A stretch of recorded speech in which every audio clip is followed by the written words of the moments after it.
So there's this guy on YouTube. His channel is called Anekantivad, and he has a video entitled "Property is Theft." And in the video, his argument is if taxation is theft, then property is also theft because property is a demand placed by the individual onto the group. In other words, hey guys, don't take my stuff. I demand that you don't take my stuff. And taxation, likewise, is a demand placed by the group onto the individual. In other words, hey, we demand your stuff. And I disagree with this argument, and here's why. Firstly, I think it's kind of self-evident and intuitive that one of these is an actual demand and the other really isn't a demand. It's demanding a negative, which is kind of misleading in my opinion.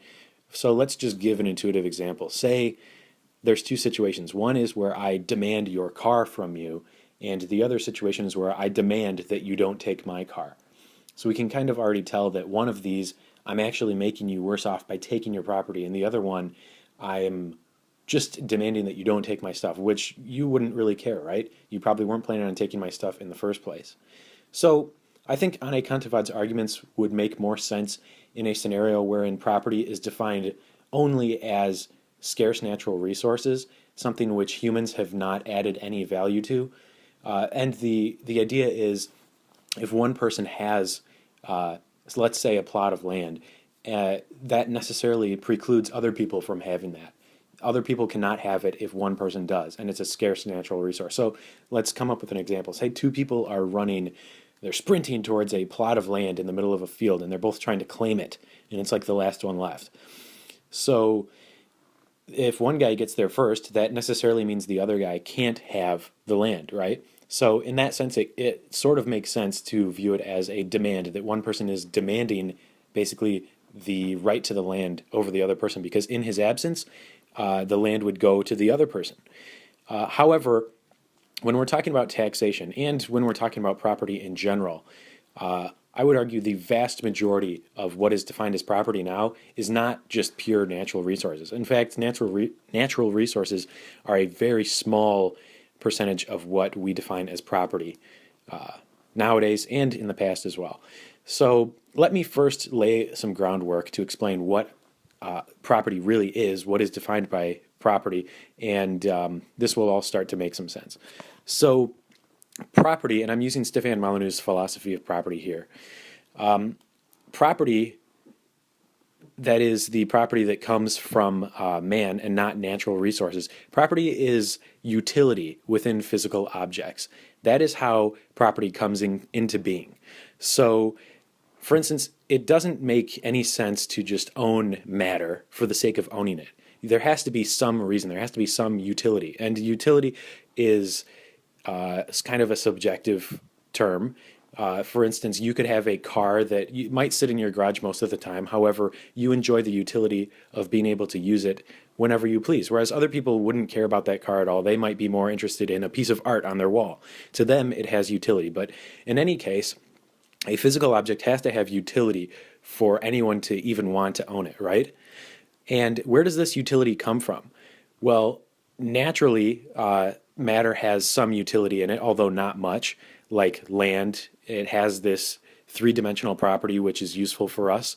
You can plant crops in it, etc. However, most natural resources don't have a whole lot of utility in them in the first place. For instance, it wouldn't really mean much for you to own a plot of land in a field if you couldn't do anything with it, if you couldn't build a house on it or plant crops in it, etc. So for it to be really valuable at all, you have to do something with it in the first place.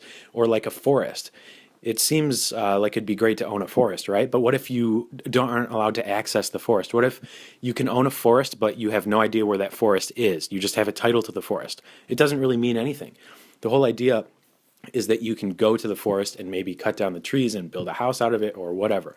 So now let's get into man-made property and man-made utility. So people own the effects of their actions. People are responsible for the effects of their actions. If I slap you in the face, I am responsible for that and nobody else is. If I murder you, I'm responsible for that. Nobody else is. Likewise, if I work in a factory, if I work on a farm or whatever, I am the only person who's responsible for my labor, and I am the only one who gets paid for my labor, right? I am responsible and I own the effects of my labor. I own the utility which I have created in this world. And in voluntary trade, in the free market, we trade our utility, our usefulness, for other things. And we use money as a convenient means of exchange for utility which other people have created. So say I am working for a guy and I'm helping him carve something out of a piece of wood.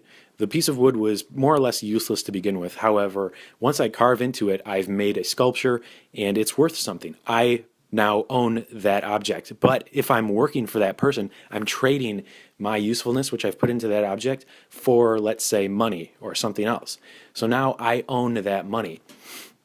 So if you look around you, anything that's really useful and that we describe as property is the result of man-made utility. We create utility, we create usefulness, and it becomes trapped in an object, and that's how we come to own that object. Because we own the utility we create, and that utility is trapped in an object, we own that object.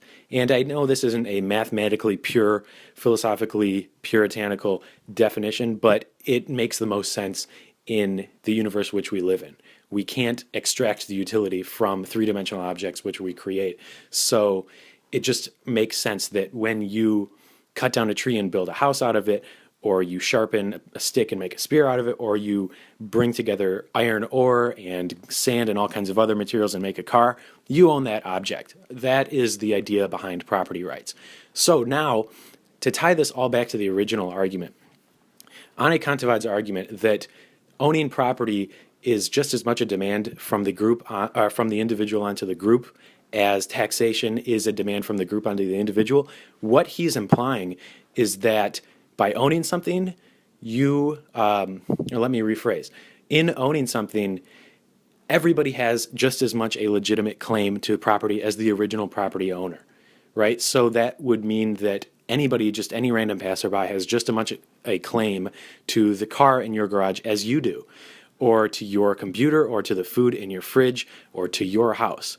That's what his argument necessarily implies. And again, we all understand that the person who actually owns the property, the person who either created the property through the creation of utility or they traded their utility for that property, they have a more legitimate claim on that property than the random passerby, right? And I'm using all this crazy jargon and definitions, etc., but it's really just a self-explanatory concept, right? If you own something, if you came into rightful ownership of something, you have a more legitimate claim onto it than just a person who decides they're walking by and they want it, right? That kind of makes intuitive sense. So whether you created utility and created property to begin with in the first place, like you carved a sculpture out of wood, or whether you bought property and that would be somebody transferring the ownership because they have the authority over that property, you have a more legitimate claim over it than somebody who's just walking by and decides that they want it. That's the whole idea here, that it's really not a demand for you to exercise exclusive use over an object if you have been responsible for bringing it into being. And again, at the beginning I mentioned that Anne Kantevaid's argument would make a lot more sense if we were talking purely about scarce natural resources which we don't add any value to. But if that was the only important property, then we would be in the Stone Age still. There would be literally no man-made inventions or innovation, etc. And if you look around us, everything, the reason that anything is really useful to us is because of the work, the utility that humans have created in it.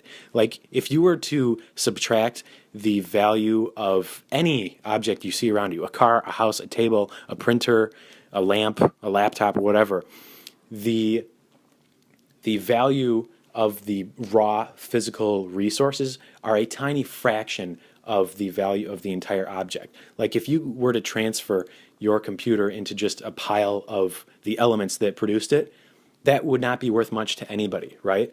Same goes for almost any resource or any piece of property.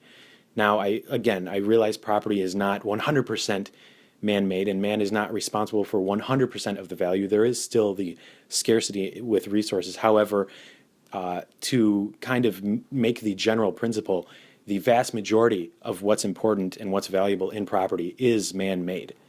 So the argument really falls apart when you move from pure scarce resources into man-made utility. And when we're on the topic of taxation, taxation refers to money, which is all about a man-made medium of exchange for man-made goods and services. So you can't argue that you owning money is theft because you're precluding other people from owning that money. Because again, as we established, by you creating utility and you creating value, only you are responsible for that, and only you can rightfully own that, not just somebody who's walking by and decides they want it. So to wrap this all together, to tie it all in, the main idea is this. The concept of you owning property is not depriving other people of that property in the first place if without you the property wouldn't have existed in the first place. If we're just talking about scarce natural resources, that's one thing. However, the vast majority of property is actually man-made due to the utility that humans create. So you're not stealing from someone else just by owning property, because without you it wouldn't have existed in the first place. What's more is that we all realize that humans cannot own other humans. At least that would be illegitimate. Slavery exists, but it's not right. We do not have the right to other people's time and effort and energy. Again, only the individual owns his or her actions.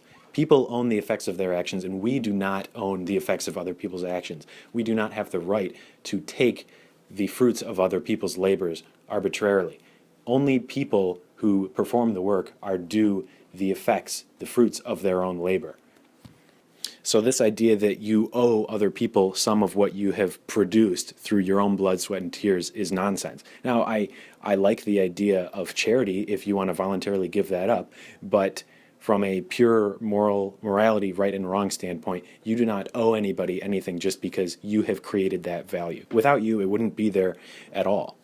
And finally, I'd like to make a point. It's not really a proof or anything. It's just my opinion on why or how this argument from people like Anna Kontavad, the more liberal-minded people, where that comes from. I think it's the idea that say people who own things, or as Marxists might say, people who own the means of production, that they just come into ownership randomly, or people who own landlords, they just somehow they came into ownership of this house. They stumble upon it, and now they're just going to sit on their ass and charge rent for people. They don't realize, it looks easy from the outside, it really does, until you become an entrepreneur on your own and you try to create value. You realize how difficult it is, and that there's a ton of risk and a ton of work that goes into, say, owning a factory or renting out a house. You have to build the house and maintain it and salt the sidewalks, and you have to maintain the factory and make sure that the objects you're producing in your factory are actually useful and people want to buy them. There's a ton of risk involved. But when people become so good at these things, it's really tempting to kind of look at them with contempt. If you're that poor, benighted worker in the factory just toiling all day long, it's the seen versus the unseen. If you're sitting there with a hammer or working on a lathe all day long, that's very apparent and obvious, and you feel physically tired afterwards. But what you don't see is the thinking and the mental toiling that went on behind the person, your employer, the person who's actually making all of that possible in the first place. So anyways, I appreciate your patience. I think this concept, the philosophy of property, is really important, and I appreciate any feedback. Thank you very much.